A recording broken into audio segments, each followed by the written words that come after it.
My name is Anuj. I'm part of KPMG. I lead the data and AI portfolio and look forward to the conversation today.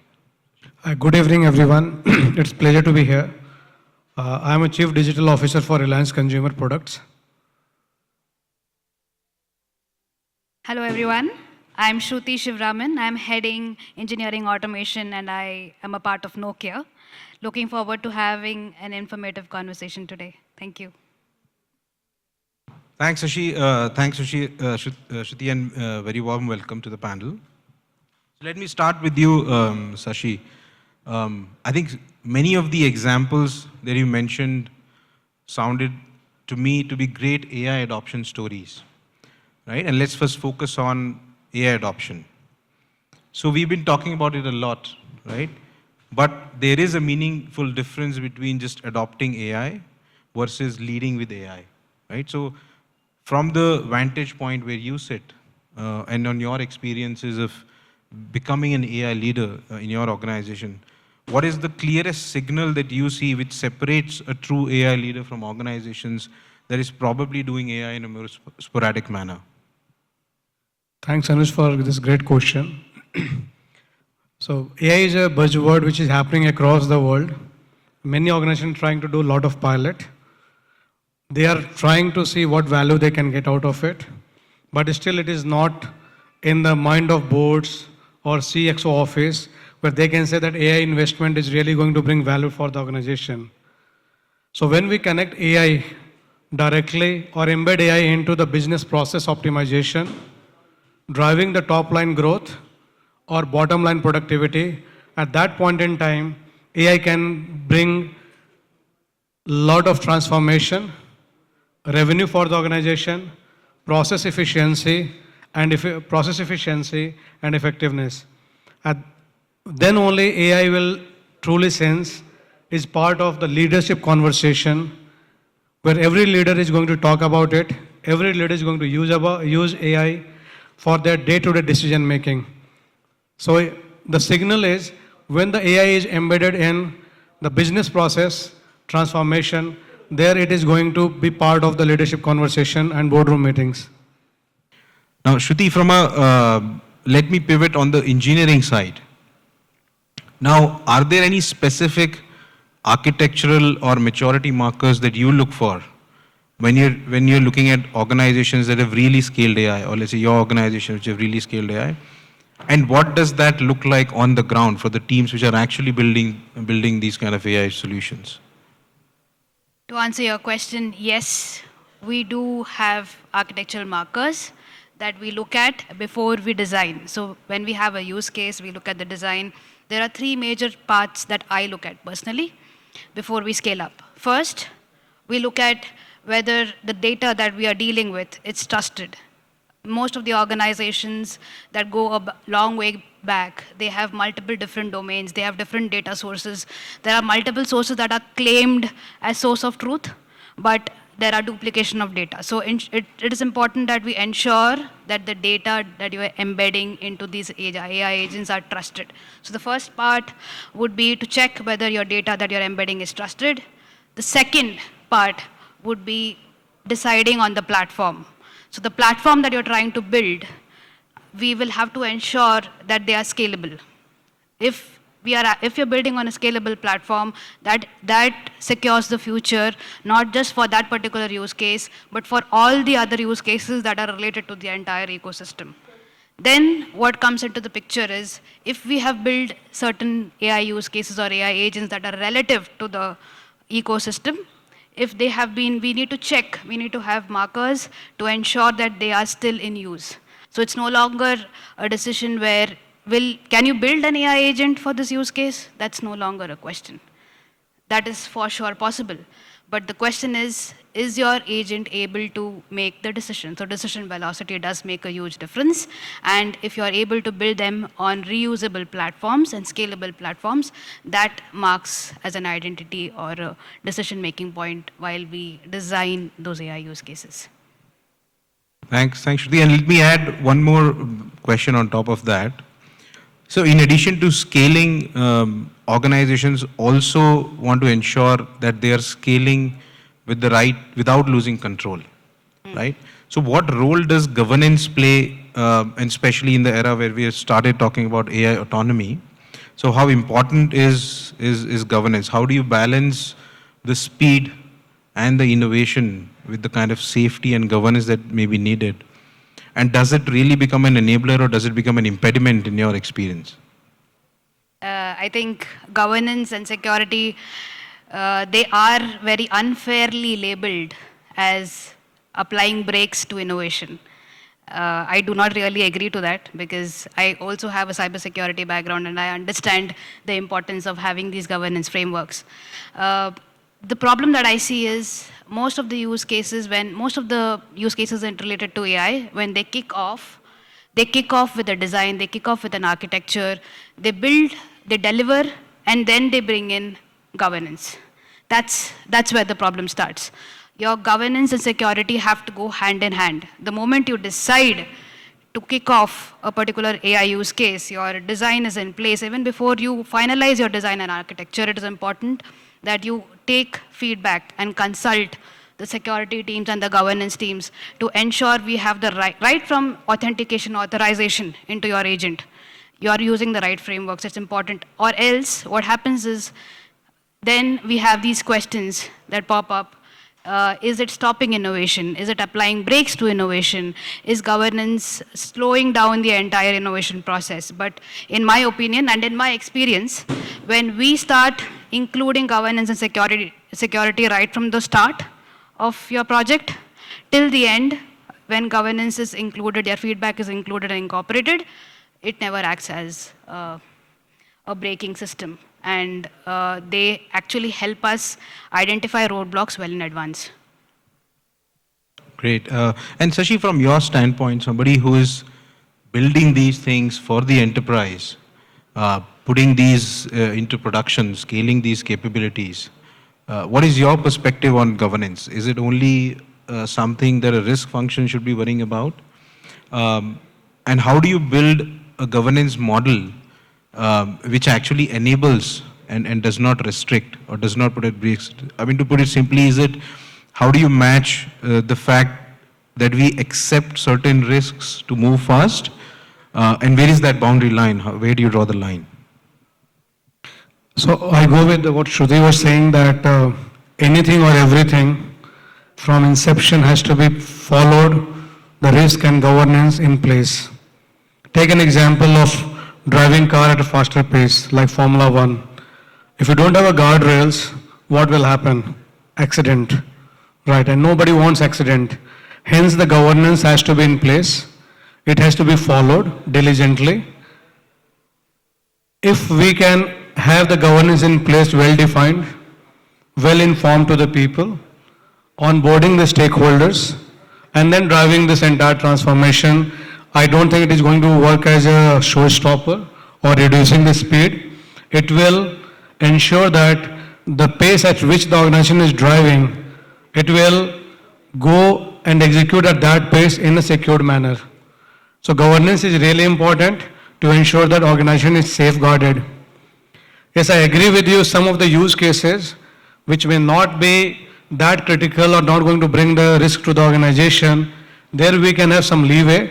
But most of the organization-related data, business processes, which is automated by using AI agents or agentic, that has to follow the guidelines and guardrails described by the governance team. Otherwise, organization will not able to secure because of the speed at which it is driving, and AI is augmenting the speed of the organization for driving it. So governance has to be important. I think great point, both by both of you, Shashi and Shruti. And Shashi, let me come back to you and now shift the gears to the economics of AI.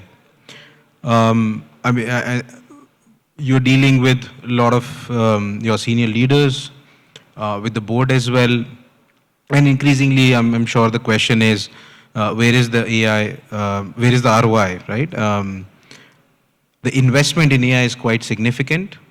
And therefore there is real pressure to show real results. So how should enterprises think about measuring the economic value of AI, and how and what guidance you would have in terms of areas which go beyond just efficiency? Great question. So yes, these are the questions which we are dealing day in and day out.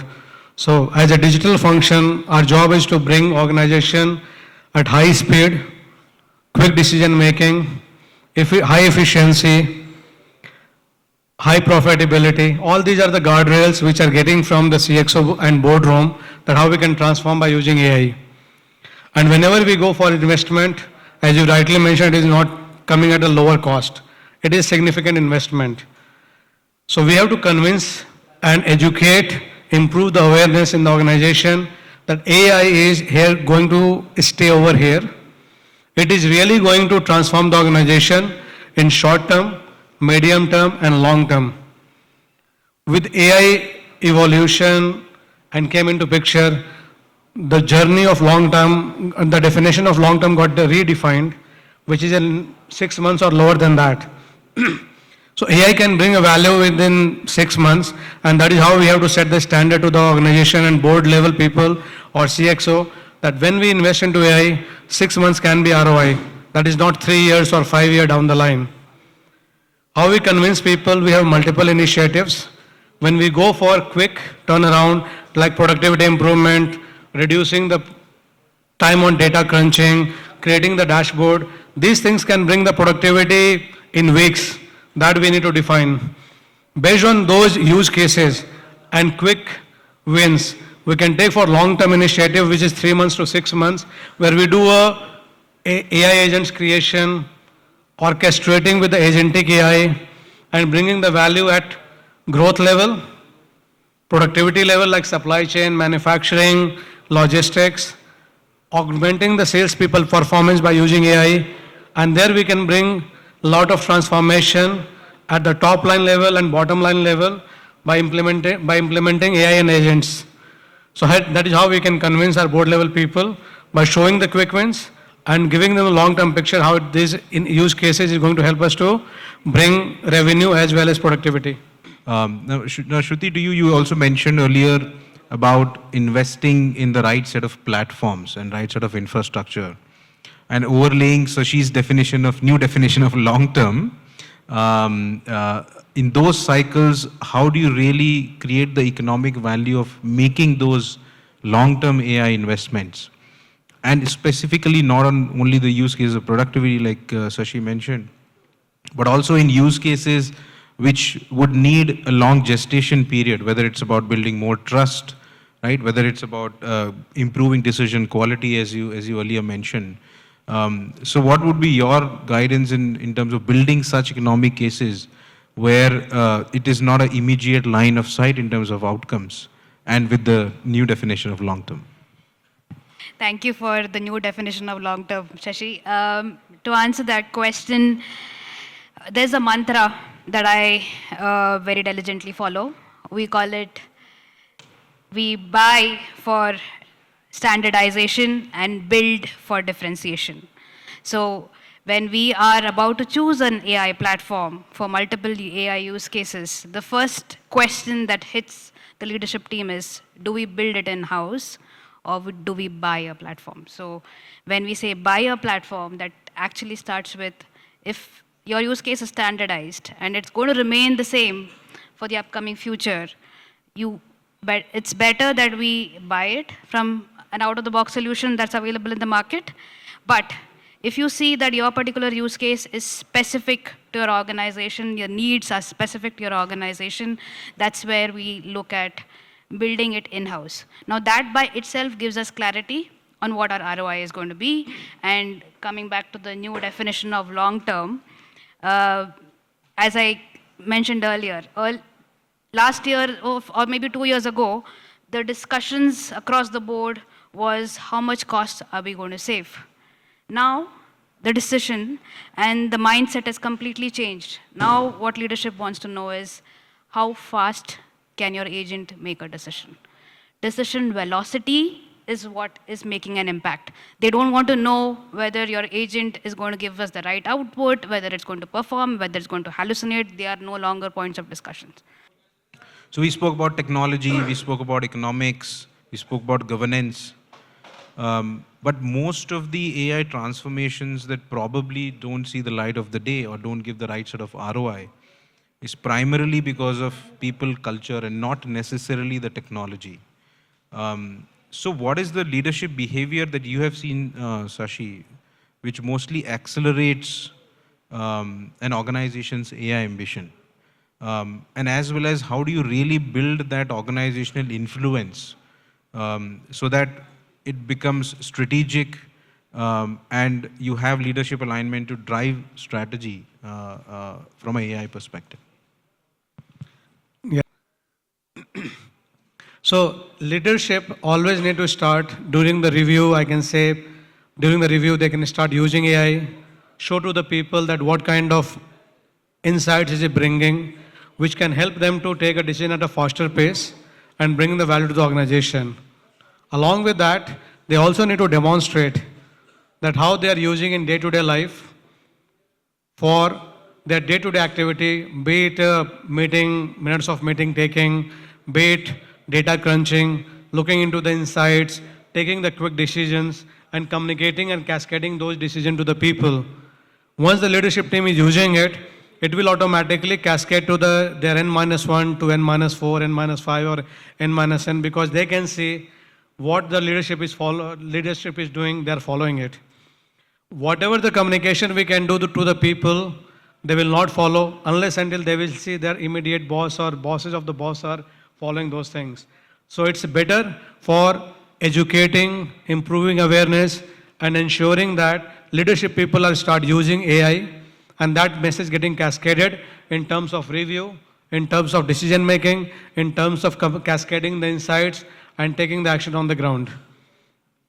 Yeah. Shruti? My take on this is slightly different. For me, it is more about curiosity and decisiveness, right? So we ensure, we as leaders, it is our duty to ensure that we bring in this, cultivate this culture of curiosity within the team. A quick tip that I follow is within the team meetings, at the last 10 minutes, we have a session. We have a separate section that we call as the learning section. In that section, what we do is each of the team members comes up and talks about one new learning that they've had in the past few weeks, or any new, it's not just learning, it could also be an experience that they can share. They could have deployed an AI agent, but that did not really work. The adoption rate was low. Why was it so? So that becomes a learning. And also we also talk about new models that are launched in the market and what are the capabilities of those models. How is the industry evolving around AI? So these are topics that cultivate the culture of curiosity. But thank you so much, Shashi and Shruti, for your insightful perspectives and sharing your insights from different vantage points, different industry.